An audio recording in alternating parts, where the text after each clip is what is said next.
ఈరోజు తొలి తెలుగు మహిళా కవయిత్రి అయినటువంటి కుమ్మర మల్లమాంబ గారి జయంతి సందర్భంగా మన కొడవలూరు మండలం ప్రజలందరూ కలిసి నార్త్ రాజుపాలెం సెంటర్లో ఉన్నటువంటి మహాలక్ష్మ గుడి దగ్గర వారికి జయంతి సందర్భంగా ఘన నివాళిని అర్పించడం జరిగింది.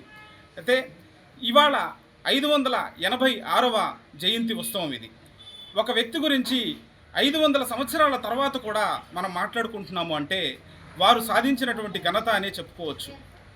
శూద్ర కవిత్వం నిషేధం ఉన్నటువంటి 15వ శతాబ్దంలోనే అమ్మవారు వారి యొక్క నైపుణ్యంతో సాహిత్యంతో 24,000 శ్లోకాలతో సంస్కృతంలో ఉన్నటువంటి రామాయణాన్ని కేవలం 871 శ్లోకాలతో సరళమైనటువంటి తెలుగు భాషలో అనువదించడం జరిగింది. ఈరోజు సరళమైనటువంటి తెలుగు భాషలో ఉన్నటువంటి రామాయణం ఏందయ్యా అంటే అది మొల్ల రామాయణంగా పేరు పొందినటువంటి విషయం మనందరికీ తెలిసినటువంటి విషయమే.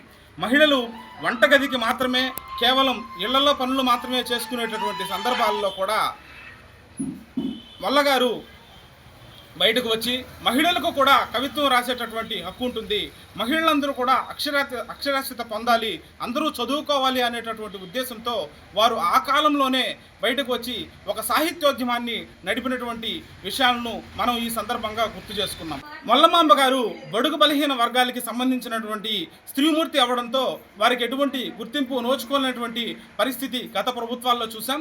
అయితే కొంతకాలం క్రితం 5 రూపాయల పోస్టల్ స్టాంపుని సెంట్రల్ గవర్నమెంట్ రిలీజ్ చేయడం జరిగింది.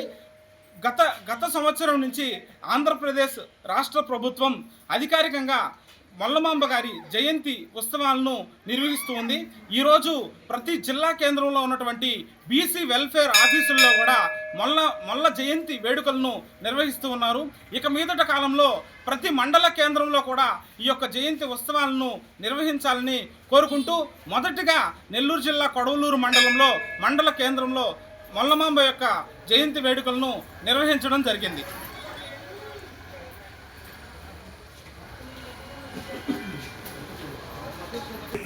కుమ్మర సంబంధించిన మన కవిత్రి కుమ్మర మల్ల జయంతి సందర్భంగా మన కొడవలూరు మండలం నార్త్ రాజుపాలెం గ్రామం నందు ఈ ఉత్సవాలు జరుపుతున్నందుకు చాలా సంతోషకరంగా ఉంది. దానికి ఇచ్చేసిన వాళ్ళందరికీ ధన్యవాదాలు తెలుపుతున్నాను.